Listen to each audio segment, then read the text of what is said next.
دلچسپ صورتحال ہوئی کراچی میں جب امیر جماعت اسلامی کراچی جناب حافظ نعیم الرحمان صاحب اور سندھ کے گورنر جناب کامران ٹسوری صاحب کے درمیان ایک لفظی گولہ باری ہو گئی.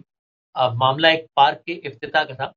قصہ مختصر دونوں نے نعیم الرحمان صاحب نے اور کامران ٹسوری صاحب نے یہ کہا. گورنر صاحب کا منصب دیکھیے اور یہ دیکھیے کہ وہ ایک پارٹی ورکر کے طور پر چائنا کٹنگ فیز 2 کے لیے رؤف صدیقی صاحب کو بلا کر ایک ایسے پارک میں جو ٹاؤن کی ڈومین میں آتا ہے اس کو بائی پاس کر کے افتتاح کرنے پہنچ گئے. میں نے انہیں فون نہیں کیا تھا, انہوں نے مجھے فون کیا. رؤف صدیقی صاحب, مجھے کچھ کہنے کی ضرورت نہیں ہے کسی کا نام لے کر. یہ چائنا کٹنگ ماسٹر اب ان کی پارٹی میں پھر طاقتور ہو گئے. کامران ٹسوری صاحب چائنا کٹنگ ماسٹروں کو ساتھ لے کر افتتاح کریں گے. گورنر صاحب بھی سن لیں اور ایم کیو ایم بھی سن لیں کہ جماعت اسلامی قبضہ سسٹم اس شہر میں نہیں چلنے دیں گے. رؤف صدیقی صاحب نے یہ کہا کہ ایک پارک ہے نارتھ ناظم آباد ایل بلاک میں, اس کا آپ افتتاح کر. جب میں افتتاح کے لیے جا رہا تھا, جب اس گلی میں پہنچ چکے تھے تو حافظ نعیم الرحمان صاحب کا ٹیلی فون آیا اور انہوں نے مجھے کہا کہ آپ یہ افتتاح نہ کریں. میں نے وہاں افتتاح کیا. جماعت اسلامی اس کے کارکنانوں نے نازیبا اور غیر اخلاقی نعرے وہاں لگائے.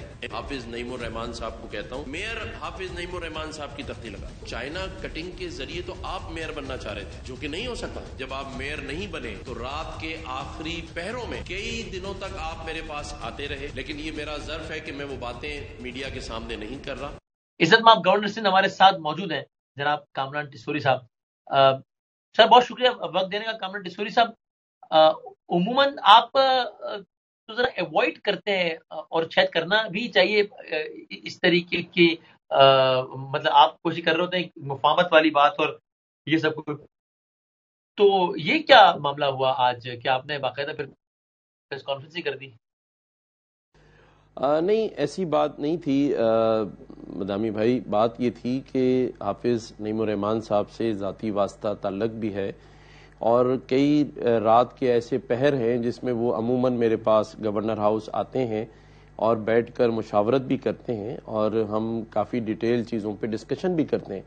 اور مقصد تو یہی ہے کہ کراچی اور سندھ کے جو مسائل ہیں ان کو حل کیا جا سکے. اور میں نے ان کو کئی دفعہ یہ یقین دلایا کہ میرا اب کسی سیاسی ایک جماعت سے واسطہ نہیں ہے, میں سبھی اسٹیک ہولڈرز کا اور سندھ کا گورنر ہوں. جب یہ واقعہ ہوا ہے 2 دن پہلے, میں نے خود انہیں پہلے ٹیلی فون کیا اور ان کو کہا کہ آپ کے 8-10 لوگ ایسے ہیں جو وہاں کھڑے ہو کر رکاوٹ ڈال رہے ہیں, جبکہ میں وہاں ایک پارک کا افتتاح کرنے جا رہا ہوں جو کہ مجھے بتایا گیا ہے ڈائریکٹر پارک کی جانب سے کہ یہ عوام کے لیے کام شروع ہونے والا ہے اور 1-2 روز میں اس پہ کام ہوگا. تو انہوں نے مجھے یہ کہا کہ میں آپ کو چیک کر کے بتاتا ہوں. اور پھر جب 10 منٹ بعد ان کی کال بیک آئی تو انہوں نے کہا کہ جب ہمارا ٹاؤن ناظم اور ہماری تنظیم کے لوگ اس پارک کی تنظیم و آرائش کر لیں گے تو ہم آپ کو بلا کے خود افتتاح کروائیں گے. تو میں نے ان سے صرف یہ کہا کہ آج میں آ چکا ہوں اور رؤف صدیقی صاحب نے انوائٹ کیا ہے, آپ جب پارک بنا لیں گے تو میں پھر دوبارہ آپ کے ساتھ کھڑے ہو کے اس کا افتتاح کر دوں گا. مقصد صرف لوگوں کی بھلائی کے کام ہے. تو انہوں نے کہا نہیں, یہ پاسبل نہیں ہے, ہمارے لوگ نہیں مان رہے. تو میں نے کہا دیکھیں, یہ جو سیاسی لڑائیاں ہیں آپ لوگوں کی, اس سے میرا کوئی واسطہ نہیں ہے. میرے لیے آپ دونوں بھائی ہیں, دونوں برابر ہیں. میں وہاں پہنچ چکا ہوں, آج میں افتتاح کر کے جاؤں گا. اور جب آپ اس ٹاؤن والوں سے اس کو تیار کرا لیں گے تو فنڈز کا بھی اگر کوئی ایشو ہو تو میں ذاتی حیثیت میں آپ کو یہ یقین دلاتا ہوں کہ میں اس میں سوئمنگ پول, بچوں کے لیے جدید قسم کے جو ہے وہاں پر ہم جو استعمال کر سکتے ہیں مشینریز, ایکسرسائز مشینریز, اور اگر کوئی بڑے پیمانے پر جھولے وغیرہ لگانے ہیں تو وہ بھی میں اپنی ذاتی حیثیت میں کروں گا. بدامی بھائی, ابھی تک ان 11 ماہ میں نے صرف ڈسٹرکٹ سینٹرل میں تقریباً 65 کے قریب پارکس کا افتتاح کیا ہے. ڈی سی سینٹرل طہا سلیم اس کے وٹنس ہیں. اور صرف مقصد یہی تھا کہ لوگوں کو پریشانی نہ ہو, اپنے ایریا میں, اپنے علاقے میں اپنے بچوں کو ایک ایسی تفریح فراہم کر سکیں جو ان کے گھر کے بہت قریب ہو.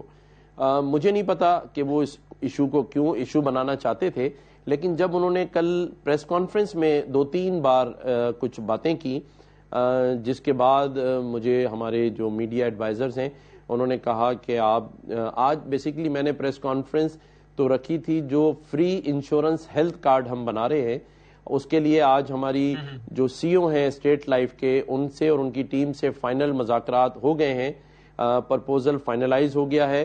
اگلے ہفتے ہم اس کی اناؤنسمنٹ کرنے جا رہے ہیں. اس پر ہم نے پریس کانفرنس کرنی تھی، لیکن میں نے مناسب سمجھا کہ میں عوام کو یہ واضح کر دوں کہ میرا کوئی سیاسی مقصد نہ تھا نہ ہے. میں ایک غیر سیاسی عہدے پہ نہیں کہ آپ تھوڑا سا آپ ہی ذرا کریز سے نکل کے آپ نے ذرا چوکے لگا دیے. مثال کے طور پہ آپ نے ان کو کہہ دیا کہ آپ تو کچھ چائنا کٹنگ والے میئر بننا چاہتے تھے. آپ واقعی سمجھتے ہیں کہ نعیم الرحمان صاحب کیا ان کے ساتھ زیادتی نہیں میئر کے معاملے پہ؟ ان کے پاس نمبر پورا تھا، بندے غائب ہو گئے اور رپورٹ نہیں ملا، تو زیادتی نہیں تو یا نعیم الرحمان صاحب کیا ٹھیک ہوا جو ہوا اس دن میئر شپ والے جس طرح بندے غائب ہو گئے؟ ہمارا ایک گروپ ہے، پارلیمنٹیرین گروپ اسے کہتے ہیں، اس پہ تمام صحافی بھائی بھی ہیں، پولیٹیشنز بھی ہیں، سارے سیاستدان ہیں.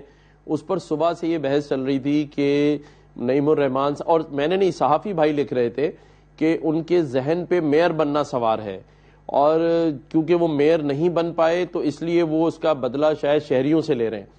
تو میں نے ازراہ لائٹر موڈ میں یہ کہا کہ اگر وہ میئر کی تختی اپنے نام سے لگا لیں تو مجھے اس پہ بھی اعتراض نہیں ہے. میں نادرا کو کہہ دوں گا کہ ان کے نام کے آگے پرماننٹ آئی ڈی کارڈ میں میئر لگا دیں. لیکن اگر وہ نہیں بن سکے تو اس کا بدلہ کراچی کی عوام اور اس کے ترقیاتی منصوبوں سے نہ لیں. میرے بھائی ہیں، میں پھر بھی ان وہ تو جینون میئر بننا چاہتے ہیں. اس کا مطلب یہ ہے کہ اگر ایم کیو ایم بائیکاٹ نہ کرتی، ٹھیک ہے نا، اب ایم کیو ایم اگر بائیکاٹ نہ کرتی تو آپ مجھے بتائیں سینٹرل سے یہ سیٹیں ان کو مل سکتی تھیں؟ اور اب یہ جماعت تحریک انصاف والوں سے بات چیت کر کے کچھ لوگ ادھر لا کے، ہاں، اپنے جماعت اپنا تحریک انصاف سے لوگ لا کے تانگے مانگے کی جوڑ توڑ، تو یہ ایک سارٹ آف چائنا کٹنگ ہی ہے نا کہ آپ دوسری جماعت کے لوگوں کو ملا کے اب میئر بننا چاہتے ہیں. اچھا میں آپ کو سچ بتاؤں، مجھے ان کے میئر بننے پہ کوئی اعتراض نہیں ہے. جمہوریت میں ہوتا ہے کہ دو پارٹیاں مل کے اپنا نمبر پورا کر لیں. اس کو تو میرا خیال ہے تانگا مانگا نہیں کہ جمہوریت میں ہوتا ہے. آپ یہ بتائیں اس کو کیا کہتے ہیں کہ جہاں نمبر پورا ہو اور اس دن جو وہ 21 بندہ غائب ہو جائے، اس کو بتائیں کیا کہتے ہیں؟ اس کو تو تانگا مانگا کہتے ہیں جو نعیم الرحمان صاحب نے کیا آپ کے خیال؟ اس کو کیا کہتے ہیں جو پیپلز پارٹی نے کیا؟ دیکھیں بدامی بھائی، میں تو ان سیاسی معاملات میں نہ الجھنا چاہتا ہوں، نہ میرا یہ کام ہے. ان کو اگر پی ٹی آئی ووٹ دیتی ہے 100 بسم اللہ دے دے، پہلے بھی دے دے. نہیں، میں تو سیاست پہ بات ہی نہیں کرتا. میں تو صرف آج یہ واضح کرنا چاہتا تھا کہ ہمیں ایک دوسرے سے نہیں لڑنا، ایک دوسرے کی سیاست کی نظر کراچی کے اور سندھ کے تعمیراتی کام نہیں کرنے ہیں. اگر وہ چاہتے ہیں، میں آپ کے پروگرام کے توسط سے کہہ رہا ہوں، حافظ نعیم صاحب اپنی تختی لگا لیں، میں ان کے ساتھ کھڑا ہو کے بھی اس کو سارے پارک کے انتظامی معاملات دیکھ سکتا ہوں، اپنا ذاتی پیسہ بھی لگا سکتا ہوں. لوگوں کی خوشحالی کے کام کرنے مجھے کوئی اعتراض نہیں ہے. میرے بھائی ہیں حافظ نعیم الرحمان صاحب، میں نے جیسے پہلے کہا کہ وہ مجھ سے رابطے میں بھی رہتے ہیں، کل بھی 2 دفعہ میری ان سے بات ہوئی، اور ہمارے درمیان کوئی اختلاف نہیں ہے اور نہ ہی میں اس کو اختلاف بنانا چاہتا ہوں. اور رات کی پہر میں آ کے وہ آپ سے ایسی کیا بات کر دیتے ہیں جس کو اگر آپ نے نشر کر دیا تو وہ شرمندہ ہو جائیں گے، امبیرس ہو جائیں گے؟ نہیں، میں ان سے صرف یہ کہہ رہا تھا کہ میرے میں اتنا ظرف ہے کہ جو آپ کے میرے درمیان بات ہوئی ہے وہ میں نے میڈیا کے سامنے